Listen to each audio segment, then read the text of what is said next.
waa tahay daawadayaal haatana dhanka iyo dalka Mareykanka.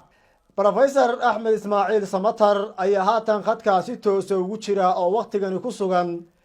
magaala madaxda gobolka Minnesota ee dalkaasi Mareykanka. Professor ku soo dhawow telefishinka Sahan maxay tahay fariinta aad bulshada la wadaagaysaa? aad baad u mahadsan tahay labta markaan ka imid xafiiskaygii jaamacadda ayaa warka isoo gaadhay magaaladii Hargeysa suuqii ugu weynaa inuu dab qabsaday oo in badan halka ku baaba'een xoolihii iyo daarihii iyo xafiisyadii ay ku baaba'een aad baanu uga naxnay sawiradiina markaanu aragnay waxaase dee waxoogaa farxadana geliyey in dad aanay inagaga dhiman laakiin khasaare weyn baa halkaa ka yimid markaa reer Somaliland waxaan ku leeyahay dee waan idinla jirnaa dib baynu u dhisani magaalada inta gubatay waynu dadaali horeynu u bilaabi hawsha adduunyadu tacabkeegu ma dhammaado laakiin dee tacabka waa in laga dabageeyaa dadaal badan oo cusub marka inaynu dib u dhisano degdegna loo galo sida loo soo nooleynayo suuqa weyn ee maanta dambaska inaga noqday. Professor Axmed Ismaaciil Samatar sida aad ka dhawaajisay dhaawac weyn oo dhaqaale ayaa soo gaadhay dabkaasi oo socday in ka badan 10 saacadood oo xiriir ah ilaa iyo haatanna waa lala tacaalaya. maxay tahay fariinta aad u dirayso bulshada reer Somaliland ee khaasatan qurba joogta ah ee ku aadan ka qayb qaadashada musiibadani ka dhacday iyo dadka uun lagu deyn degmada ku nool amba magaalada ku nool ee Somaliland meel la joogaba adduunyada darif ilaa dabad koonfur ilaa waqooyi bari galbeed meel adduunyada laga joogaba iyo wadanka gudihiisa waa inaynu degdeg iskugu tagno in la ururiyo deeq la ururiyo dib loo soo dhiso waliba iyadoo waxa la dhisayaa ay kuwii hore xagga dabka kaga adag tahay oo ay kaga wanaagsan tahay in dabka waxa la dhisayaa ay ka adag tahay oo ay degdeg u dambaso noqon oo holac u galin laakiin reer Somaliland meel ay joogaanba waa in arrintan la iskugu tago waa dib in soo wada gaadhay dadkeenii ku dhacday dawladda iyo dadka suuqa degan ee xooluhu ka lumeen oo yaan lagu haleynay dhammaanteenba waa inaan kacnaa ku shilin bixiyo iyo ku maliyun bixiyaba waa in dadaalka degdeg loo bilaabay aniga tahay qof walba halku joogo aw yabo ka keeno si aynu degdeg u soo dhisno suuqa inaga baabay saanigu arrintan dawladda ku eedeyn maayo waxa weeye sida aynu laamiga wadada u dhisno sida aynu u dhisno dukaamada iyo dhulka la seexanayo waxa soo dhami amba dabka way ka celi gariirka way ka celiyaan amba markuu dabku qabsado amba gariir dhaco markiiba waxay keenaan burbur iyo baaba iyo dad ku dhinta marka naqshada magaalada degmadeeda wadooyinka la marayo nooca guryaha la dhisayo dukaamada la dhisayo waxaas waa inay noqdaan wax marka hore imtixaan loo sameeyay oo la eegayo in waxa sida loo dhisayo nidaamka loo habaynayo iyo waxa lagu dhisayaa intuba inay yihiin wax at least up to a certain point ilaa meel inta la soo gaadhayo ka adkaada amba iska xajiya dabka iyo gariirka waa labada ugu waaweyn wey gariir iyo dabku markay dhacaan marka ta kale inoo soo raacay dee waxaynu nahay wadan yar oo daciifa oon adduunyadu aad u ogeyn mucaawanada layna siinayaana waa wax daciifa oo yar waayo dee meel ma joogna adduunyada calankeenni ka taagan yahay oo ka xoogsano marka dee tamarteena ta dadka iyo ta dawladduba way gaaban tahay waxay u gaaban tahayna dee waxaynu nahay wadan isaguna iswada ee wax kale oo mucaawana iyo karti kale aan lagu soo kordhin waa waxa ay qiimaha u leedahay dadaalka cusub ee aynu u galayno in wadankani uu ka mid noqdo Somaliland adduunyada oo la garto oo safaarada ay Hargeysa joogaan oo adduunyada ku xidhan yihiin oo marka qayladaada halka laga maqlo markiiba wanaagaagana halka markiiba laga arko marka waxa aad leedahay hadiiba ictiraaf Somaliland ay haysato arrintu sida waa ay ka fududaan lahayd oo cilaaqaad iyo xiriir dhow ayaa jiri lahayd yes waayo dee safaaradaha halka oo markiiba warku soo gaadho dawladahoogii ku xidhan markiiba maxaan ku dhahay la soo gaadhaa ay inoo yaalaan wadanka gudihiisa alaabtii lagu baktiinayay dabka amba xagga dusha ha noqoto amba hoosta ha noqoto gaadiidkii dadka tababaridoodii waxaas oo dhan magaaladooda meel walbana inay ku leedahay qayb walba ay leedahay ceelal biyuhu ay joogaan oo tuubada la geliyo inay leedahay marka gurigeygan maraykanka hortiisa tuuba ayaa ku xidhan waxaan deganaa halkan ilaa iyo 28 sano tuumbadaasaa ku xidhan biyo meel kale laga keenayo waa intaa yare ugu horeysa marka dambe tuumbadaasaa qas ayaa la gelinayaa tuumbadaasaa loo gelinayaa ceelkaas halkaasaa biyaha markiiba lasoo bixinayaa lagu shubayaa markaa meeshii gubanaysa marka waxaynu nahay dee waddan daciifa oo meelo badan qabyo ka ah oo adduunyaduna weli aanay si wanaagsan ugu soo jeesan marka inagu waa inaan bilownaa hawl cusub oo guryaha la dhisayo amba dukaan ha noqoto amba meel la seexda ha noqoto iyo suuqa la dhisayo waddada waxaasoo dhammi in laga sii foojignaado hadduu dab dhaco amba gariir uu dhaco sida maxaanku lahaye arrintaasi looga tababaxayo waa inay ka mid ahaataan balaanka marka la dhisayo dhulka iyo waddooyinka iyo waxay isweydiin karaan professor axmed ismaaciil samatar muddo bilaa ka hor ayuu halkan aynu ka wada hadalnay waxa uu dabcan ka dhawaajiyey inuu ku soo aadan yahay somaliland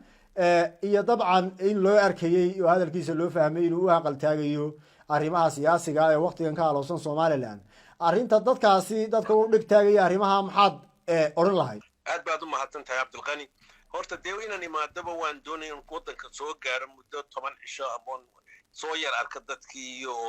xisaab meel aan dadkan wada soconay waddanka joogaan isla dhigno laakiin taa waxa soo hormartay oo baajiyey socodkii madaxweynuhu uu ku yimid magaalada Washington iyo waftigii la socday halkaasaan tegey wixii aan ka qaban karaya aan ka qabtay iyagii aan la socday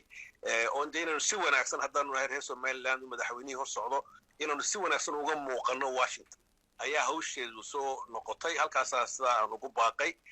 laakiin imaka waan soo xamaan guranaynaa dee dadka waddankana dad badan baa noo jooga oo howlaha hoosta ka wada si wanaagsanna u wada marka waqtigu uu soo dhow yahay waxaana filayaa dee ramadaantu markay dhammaato inaynu hargeyso ku kulmi doono safarka madaxweyne biixi ayaad professor ka dhawaajisay dadka qaar arrimaha siyaasadda falanqeeya safarkaasi waxa ay ku tilmaameen marka laga tago tegniinka madaxweyne biixi inaan wax badan ka soo qabsoomin marka loo eego kulamadii uu qaatay waxa weeyaan dhinaca mas'uuliyiinta dawladdii Mareykanka adigu goobjoog ayaad ahayd dabcanna waxa weeyaan goobta ayaad ku sugnayd maxaa kuu muuqday waan ag joogay waan arkay dadkii reer Somaliland ee Mareykan joogay iyo meelo kale oo aan Mareykan ahayn oo ilaa waddanka Ingiriiska Canada dhul badan baa laga yimid si qurux badan ayaa dadku isku soo bandhigeen iyaga oo ka muuqato laab sare iyo maxaanku yahay qab sare oo inay yihiin dad reer Somaliland waddan hore u socda way ka muuqatay doodihii halkaa ka dhacay qaar aad iyo aad u qurux badan oo loo khusheeca bay haayeen wada hadalkii Mareykanka lala ahaana inkastoo in badan aanan de goobjoog ahayn laakiin intii aan ka dhageystay amba intii aan arkayay waxa furantay wada cusub afkii layna gula hadlayay kelmadihii la isticmaalayay way bedelmeen waa layna soo dhaweeyey waddanka Mareykanka iyo dadka siyaasadda ugu jira amba guryaha baarlamaanka ha noqoto amba wasaaradda dibadda iyo wasaaradda gaashaandhigga iyo kuwa ha noqoto intuba waxay arkayaan Somaliland inay tahay geeskii Afrika marka la eego meel degan dadku ay dimuqraadinimadii aad iyo aad u falanayaan oo ay garanayaan dadku ay is ogol yihiin dooduhu ay socdaan oo ummaddu ay madax bannaanto oo qofku uu doodi karo waxyaabo badan oo laynagu xamanayay dadka dib inaga fogyahay inagu xamanayeen baa la arkay markii Washington la iskugu yimid marka anu waxaan qabaa guul weyn baa halkaa ka soo baxday laakiin dee guushaas albaabay furtay albaabada sida loo soo galayo ee wax looga qabsanayo ee waddanka Mareykanka markaa dee aad iyo aad loo dhexgalayo waa shaqo cusub way hortaalaa taasaa bilaabmi doonta haddaynu kartidiida kalena waxa laga yaabaa midho badan oo dadku ay taaban karaan in hadhow laga keeni karo laakiin dadaal cusub ayaa loo baahan yahay haddii laga faa'iidaysanayo halkaa dhambaalka ka soo baxaya professor samatar waraysigii kan ka horreeyey dabcan oo aynu ku sheekaysanay mawduucyo badanna dabcan aynu ku faalaynay siyaasadda arrimaha dibadda ee Somaliland waqtigaasi si weyn lama sadhacsanayn madaxweyne biixi saaxiibka waa kulanteen oo kulanka Mareykanka dabcan waa isku aragteen ma ka wada hadasheen arrimahaasi talase ma ka siisay arrimaha la xidhiidha siyaasadda arrimaha dibadda Somaliland horta madaxweynuhu imaashuhu Mareykanku yimid iyo qaabka au isagu isku waday ee uu socday ee uu hadlayay anu aad iyo aad baan ula dhacay sida au u fahmayo hadalka au u dhigayo su'aalaha au taagayo jawaabaha au bixinayo waxay ahayd wax ay sharaf inoo soo jiidaya oo muuqaalkeega iyo macnaheeguba au aad u macaan yahay taa waa in la garto anigu dee talada xagga siyaasadda dibadda ee Somaliland sida kor loogu soo qaadayo cudud loo gelinayo aan hore loo arag taladaasi bari horaan meel dhigay waan ku celceliyaa adiga waan igi ku ugu celiyay imikana waan ku celinayaa hawl cusub baa inoo bilaabantay reer Somaliland markay timaado Mareykanka sida la isku baranayo ee loo dhexgelay waana wadanka adduunyada ugu quwad weyn waa wadanka ugu dhaqaale weyn wax badan buu hayaa laakiin sida loo furto waa inaan barano talaabadii ugu horeysay waa la qaaday madaxweynuhu talaabo cusub oo halka qaaday waana lala gartay laakiin midhaheegan ku celiyay mar labaad midhaheegu waxay ku xidhan tahay sida aynu uga shaqeyno iyo dadka maxaan ku ilaahay siyaasadda dibadda inoo wada sida ay hawsha u galaan ninka wakiilka inooga ah wadankan Mareykanka Mr. Bashir Umar Good oo nin aad wax u bartay qoraalo weyn ah af Soomaaliga af Carabiga af Ingiriisiga wixiisa ku qora wadankan aad u yaqaana marka isaguna wuxuu keenay shaqo lagu dayan karo oo dadka inoo jooga wadamada kale ee adduunyadu waa inay Bashir Umar Good ku daydaan waayo waxa uu halka ka keenay hore loo arag waxa weeye waxa mucjisado kala marka dadkii kale ha u noqdo mithaal iyo example bayaaniga waxaan ku yiri isagu sidoo u hadlay iyo sida uu u muuqday iyo sidoo salaanta u qaadanayay iyo su'aalaha adag jawaabtii uu ka bixinayay intuba anu waxaan arkay inay meel sare tahay baan arkay laakiin hawsha diblomaasiyadnimada ee Somaliland ay adduunyada ku galayso ay miro cusub kaga keenayso Mareykanku maanta ugu horeeyay taasi hawsheedii waa inay imaka bilaabanto hore umaynaan hayn baan ku dhigtaa bari hore maantana waan ku celinay laakiin rajo cusub baa bilaabantay Mareykan iyo Somaliland xididkooda yaa midhaha yaa goolka dhalinaya dee goolka inaga dhalina Mareykanku ma dhalinay inagu Mareykanku 200 oo wadan iyo in ka badan buu safaarada ku leeyahay oo intooda badan ay inaga maxaan ku waaweyn yihiin xoolo badan yihiin aqoon badan yihiin si walba ay inooga miisaan weyn yihiin waa inaynu noqono dee kuwa goor walba ordaya ee ka keenaya midho cusub kolba albaabkii yaraaya inoo furma hawshaasi weli lagama soo dhalaa waa tahay aad iyo aad u mahadsan tahay Professor Axmed Ismaaciil Samatar oo dabcan ku sugan magaalada madaxda gobolka Minnesota ee dalka Mareykanka oo dabcan xiriir telefishinka sahan la soo sameeyay aad iyo aad kugu mahad celinayna Professor aad iyo aad baad adiguna Cabdiqani mahadsan tahay waxaan ku soo gabagabeynayaa hadalkaygan anigoo caawa murugal la seexanaya